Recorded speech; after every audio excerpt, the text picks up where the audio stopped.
You walk in just to look, and a wall of blinding screens ambushes you.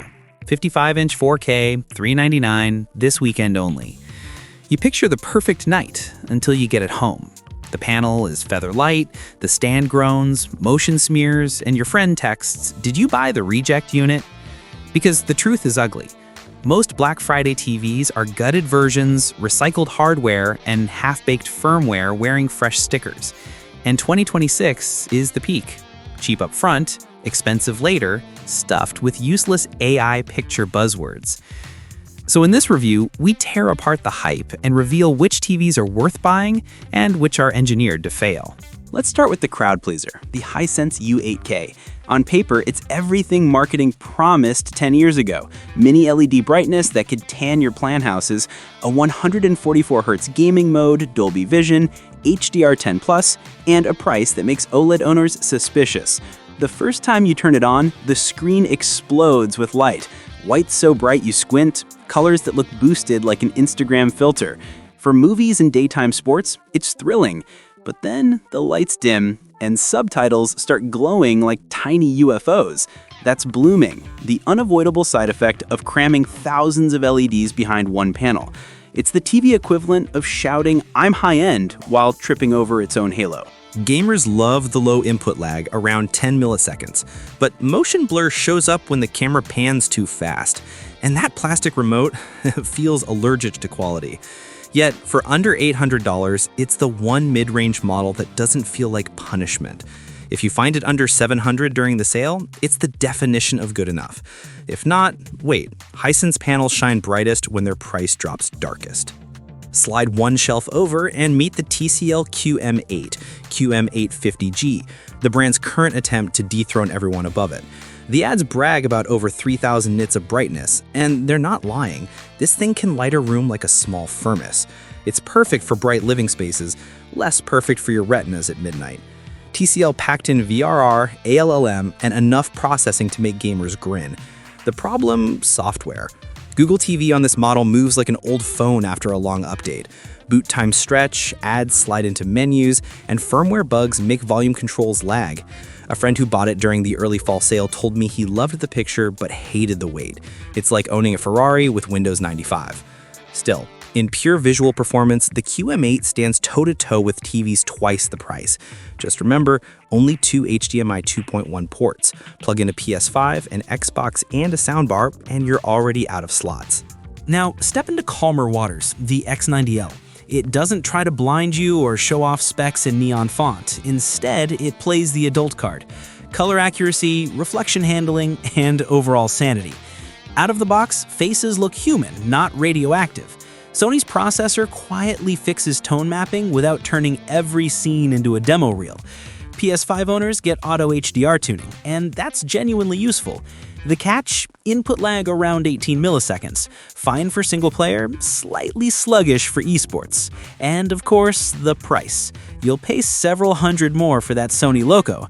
But here's the twist. Sometimes you're buying customer service. Sony's warranty process is slower than we'd like, but still less of a nightmare than hunting for a Hisense service center in holiday season. If the X90L is sensible adulthood, the LG C3 OLED is the smooth talker who still makes you feel something. OLED tech hasn't changed drastically, but refinement matters. You get perfect blacks, near-instant response, and colors that feel expensive. The first time you watch a nighttime cityscape on it, you understand why people become evangelists for OLED. 4 HDMI 2.1 ports, low lag, Dolby Vision, and a design so thin it looks illegal. Then reality checks in.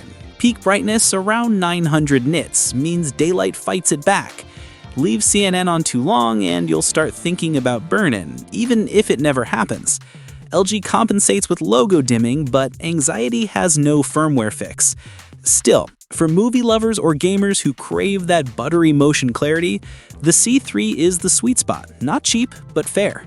And just as you're ready to pick one, Samsung strolls in wearing confidence like a designer suit. The S90C QOLED is the darling of reviewers, a hybrid that merges OLED darkness with quantum dot color pop. It's breathtaking, brighter than older OLEDs, purer in color, smoother in motion. Input lag so low, you feel like the controller reads your mind. Reflection handling is solid, and HDR games look like interactive cinema.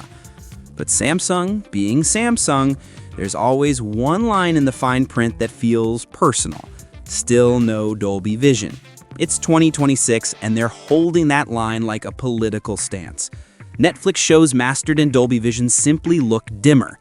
And when used as a PC monitor, that subpixel quirk gives text a faint green halo. Not a deal breaker, just another reminder that perfection is allergic to marketing. Here's where the pattern clicks. The so-called deals rely on selective excellence. Each model wins one category while quietly surrendering another. The U8K gives you fireworks but burns at the edges. The QM8 blinds you but tests your patience. The X90L calms your eyes but empties your wallet. The C3 seduces you with blacks and whispers about burn-in. The S90C dazzles yet refuses to speak Dolby's language. And every brand knows this balance is just enough to make you justify the purchase. Because buyers don't fall for lies anymore. We fall for almost truths. That's the real trap of 2026. And it's working beautifully. Take any aisle at Costco or Best Buy this season, you'll see those same 5 boxes in slightly different costumes. They all say 4K, they all claim AI picture engine, and they all promise something called Smart HDR++, which translated means somebody in marketing got a raise. But under the hood, these TVs are splitting into two worlds, the ones built for long-term use and the ones built for holiday volume. And the scary part is, they look identical on display. That's why most of the one-star reviews you'll see online start the same way. It looked amazing for the first few weeks. Brightness fades, software updates slow everything down. Suddenly the interface that once felt snappy now takes 10 seconds to load Netflix. The culprit? Limited memory. Manufacturers quietly reduce storage or RAM in their cheaper, seasonal models because most customers never check. They assume same model name equals same specs. It's the illusion of sameness that drives this entire sales cycle. Now, this doesn't mean every deal is a trap. It just means every good deal has a condition attached, a footnote that decides whether you'll love it or regret it. The Hisense U8K is incredible for the price if you never watch in total darkness. The TCL QM8 wins for daytime sports if you can live with laggy software. The Sony X90L is peaceful if you don't mind paying extra for that calm. The LG C3 is the perfect OLED if you can accept mild brightness envy. And the Samsung S90C is a showstopper if you don't care about Dolby Vision. Each one can be the best or worst decision depending on your room, your habits, and your patience level. A friend of mine learned that the hard way.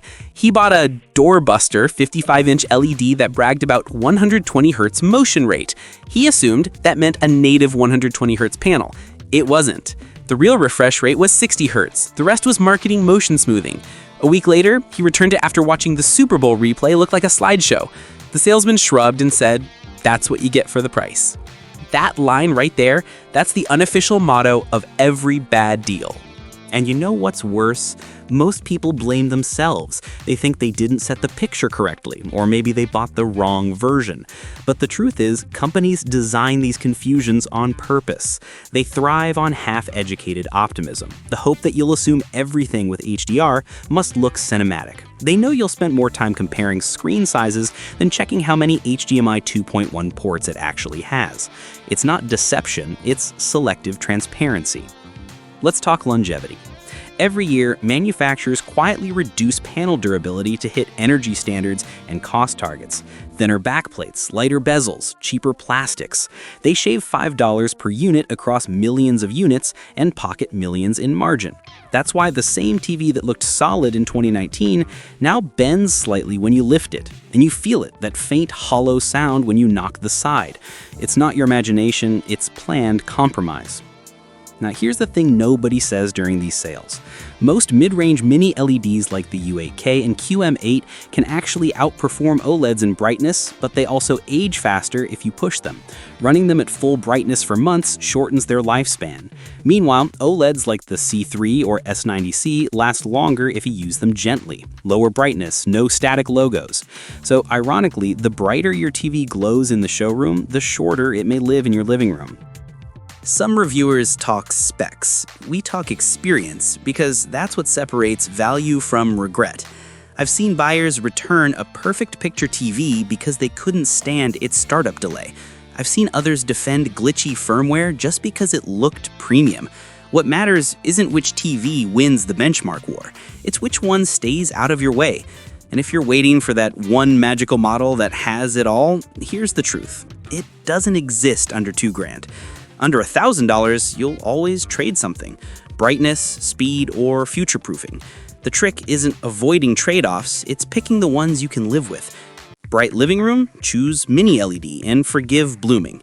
Dark movie nights? Choose OLED and forgive price. Gamer? Choose whichever has 2 full HDMI 2.1 ports. And forget everything else. When you start thinking that way, every ad loses its magic. Suddenly, AI picture engine just means automatic guesswork, and UltraMotion Pro sounds like a deodorant slogan. You stop chasing buzzwords and start noticing structure, build quality, port count, real refresh rate, warranty fine print. You realize that good marketing can't hide weak longevity. I wish I could say the industry's getting better. It's not. But buyers are. Forums are smarter, reviewers are meaner, and word travels faster than ever. That's why companies now bury their cost cuts deeper. They'll keep the specs flashy, but quietly downgrade components mid-year. It's the silent shuffle. Same box, same barcode, slightly worse panel batch. That's why you can read 2 reviews of the same model and see different brightness scores. One's from the launch unit, one's from the reissue. Welcome to the modern TV lottery. So here's the real hierarchy this year. For raw performance per dollar, the Hisense U8K sits at the top. For daylight brightness and spectacle, the TCL QM8 follows close. For color accuracy and long-term sanity, Sony X90L holds the middle.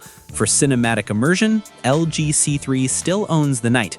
And for cutting-edge innovation, Samsung S90C wins, but only if you forgive its Dolby Vision absence. That's the landscape. Everything else is marketing noise. If you take one thing from this entire review, let it be this: cheap isn't value if it breaks early. Value is the TV that still looks new after the honeymoon ends. It's the one that doesn't make you read forums for fixes. It's the one that just works, quietly, like a friend who never asks for attention. That's why my final verdict is simple.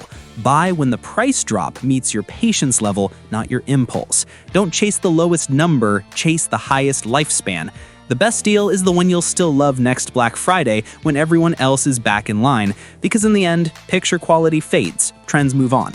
But regret looks razor sharp in 4K. We test so you don't have to gamble with your paycheck. Subscribe before your next deal turns into the most expensive lesson you never wanted to repeat.